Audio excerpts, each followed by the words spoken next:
Hey, what's up? This is Laidback Luke, DJ and producer, Kung Fu athlete, and dedicated dad. Continuing the In My Mind mode of my Tomorrowland set. Last week I showed you how to do a live mashups, really easy. This week I'll show you how to do variable DJ sets. And it's not even as hard as you would think.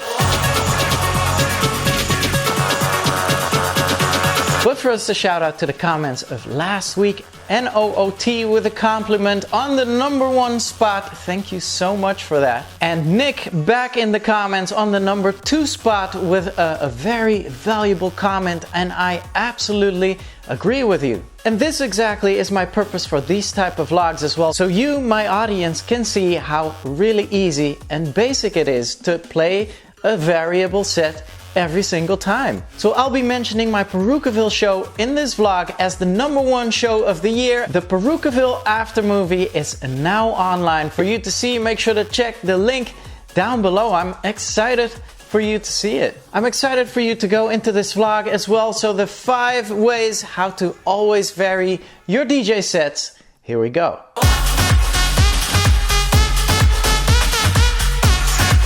Just arrived here in Chicago. It was a 16-hour travel, so my face looks a little bit fumbled right now. There was a baby on board crying the whole time, but I'm happy to be here. I'm going to play some strictly techno today, but I'm not only here for the techno.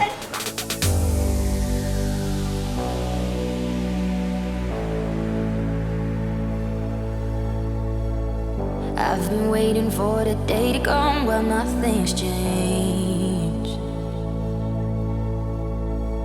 I've been looking at the photographs, they slowly fade. Won't you stay with me until the sun comes up and life is just a dream? Won't you stay with me? We don't need no coffins, take them off. We'll discover love inside. I'm gonna talk to you about the 5 ways to vary your mixes. But first, what an amazing hotel room I'm in. They are definitely spoiling me over here. Let's go and give you some info. Okay, yes, I am totally sitting in the tub, in the bathroom right here where the lighting is perfect for in the camera. So here's the #1. Practice your sets. So what I would always do back in the day, if I knew that I had a set or show in the weekend, I would play a set in my bedroom at night, record the set, and then every morning I would listen back to it very critically. And within that, I would remember all the combos that worked. I would imagine me being on the dance floor and thinking, oh, would I dance to this? Would I keep dancing to this? What kind of energy do these tracks have together? And so with that, I improved massively over time, and with that, I could practice my tricks as well, just hearing what sounded right. And in this way, always come prepared at my shows, being able to maneuver, being able to play different combos. So right now, I'll get ready for my show here in Chicago. When I come back to you, we'll get more into the finer details of how to vary your sets.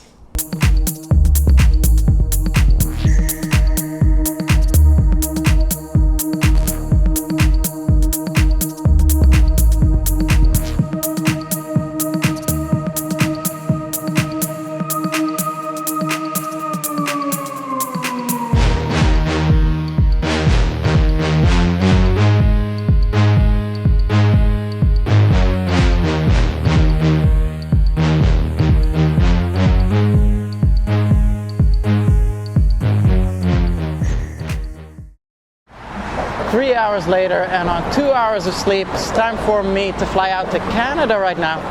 What an incredible crowd yesterday. Small venue, small crowd, but definitely dedicated. L's up, took them on a little techno trip. I am gonna take you on a little bit of varying set trips as I take you into the airport. Let's do this. Okay, so and the #2 way on how to keep on varying your sets is to actually memorize your tracks. Now, I am very lucky because I have a photographic. Can you say that when it comes to audio? Memory when it comes to tracks, like I can listen to a track and I can already recognize the energy, the elements, the power in there, what it could do for the vibe. But I have 2 hacks for you to tackle this. So number 1 is what I previously explained. Obviously, listening over and over to your own sets and listening to the same tracks over and over will get you to memorize your tracks. And number 2, this is what I do with newly bought techno tracks. So for instance, last night as well, I just label them high energy, abstract, real tech, or funky shuffle, arpeggio, and that sort of thing. And that's just a little reminder of how the track sounds like. Obviously, by memorizing your tracks, this will give you a lot of freedom to improvise on the spot and to swap out tracks and to go in different directions on the fly. So excited to play in Montreal today, the Alsonic Festival today. This was my show of the year back in 2016. Obviously, you recently saw the show of the year, so maybe Alsonic can overtake Perukaville. How about that? So I'm going to take you with me straight into the festival right now. And after the festival, I'll give you my key way on how to keep on varying your sets. Let's go.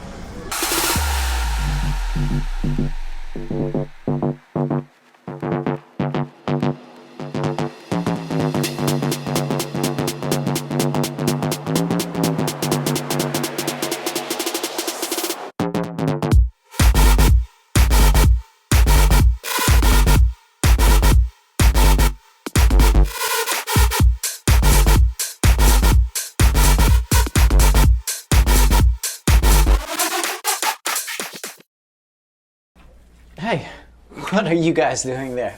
The show of the year, super hard to be.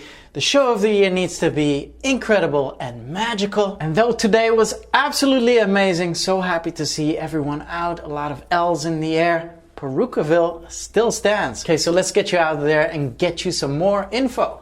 As I am absolutely excited to share my main trick to vary my DJ sets with you. So here's the thing, you have those combos, tracks that go well together. You can repeat them, you can do them at every single set, but there's no surprise element in there anymore at a certain point. So mind you, this is my own little challenge that I do for myself every single set, and is that I never repeat a combo. So isn't that a waste? And I do agree with you, it is a waste, but I love the challenge of trying to figure out how to maneuver around that. And so a very simple formula is put another track in between those 2 tracks. So you have the combo, they're amazing together.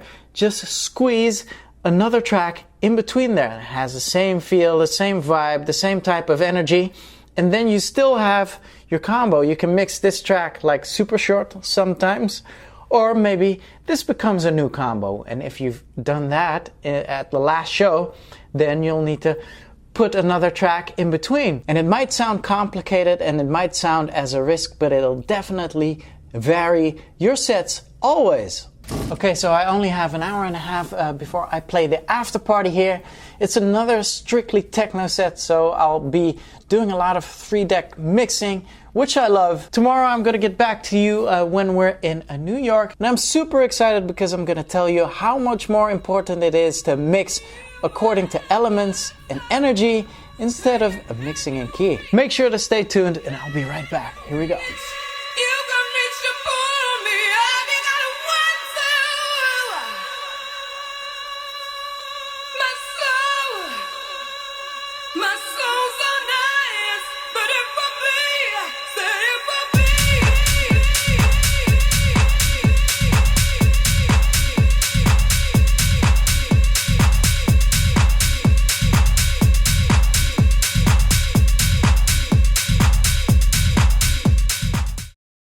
And so I'm here in New York City, and it's a night. You don't have to doubt me, I don't need no saving. My mistakes are foolish, but the feeling's so amazing. Shout out to Newspeak and the awesome people in Montreal that are really used to like deep, vibey and techno nights. A lot of people came out last night and I rode the wave of energy with my techno set and they were enjoying it as much as I did. So yeah, it's night in New York right now. It was a crazy day of traveling. Our flight got canceled. We got on a new flight.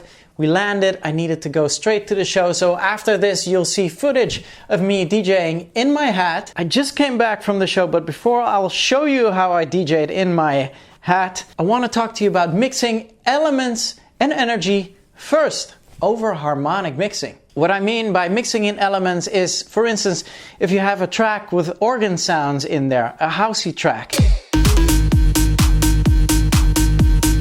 The best way to mix out of that is to have another track with organs in there that has a housey feel. Or back in the day, we used to mix Epic by Sandro Silva and Quintino with Martin Garrix's Animals.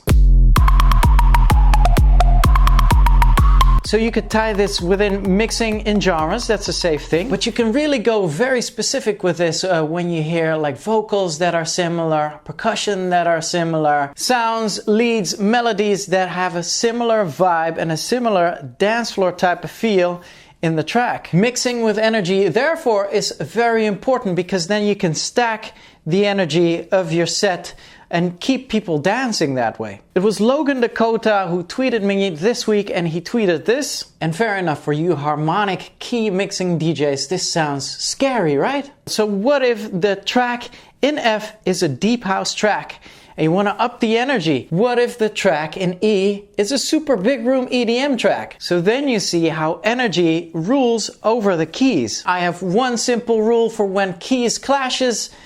Just mix short or only mix in the intro outro beats. If it sounds good on the air, go ahead and mix it. But honestly, don't be so obsessed by keys. It doesn't really matter as much as you think. Okay, what matters today is that I reached my show. It was looking very bad, but I went straight from the plane looking like this. I will be back again with the last tip in this vlog right after my show out here in Long Island in New York.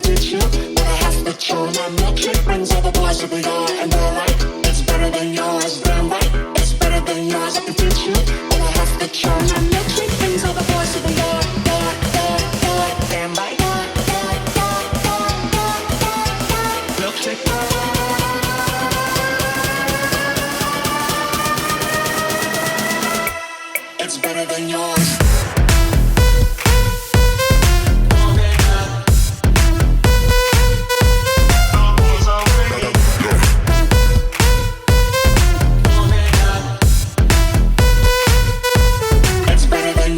I hope you can see in this vlog how I love playing the big shows, the big festivals, the underground techno clubs. You know why I love them all? It's because I love DJing. Number 5 is to learn how to read the crowd. So yeah, I made a whole vlog about it. Make sure to check out the link below. I'll exactly explain everything that you need to know about that. And it's an essential thing how to read the crowd, because you'll recognize the energy of a crowd and you'll know how to adapt and play the exact right song at the right time. And within that, take the crowd higher with you on this trip that you're about to serve up for them. Next week, we'll dive back into the fit life. If you don't want to miss out, make sure to hit that subscribe button now. If you enjoyed my tips, make sure to leave me a like as well. And let me know what you think in the comments as well. Do these really help you? And are you willing to vary your sets right now? Mind you, playing the same exact set every single show, every single time is not only boring, it's not the way that it should be done. Remember that. Remember to tune back in next week as I'll show you all the ins and outs that you need to know about my online Kung Fu class. A lot of you are missing out right now, and I will make sure you'll see what that's all about. Catch you back again here next week. Until then, L's up, rave safely, and salute.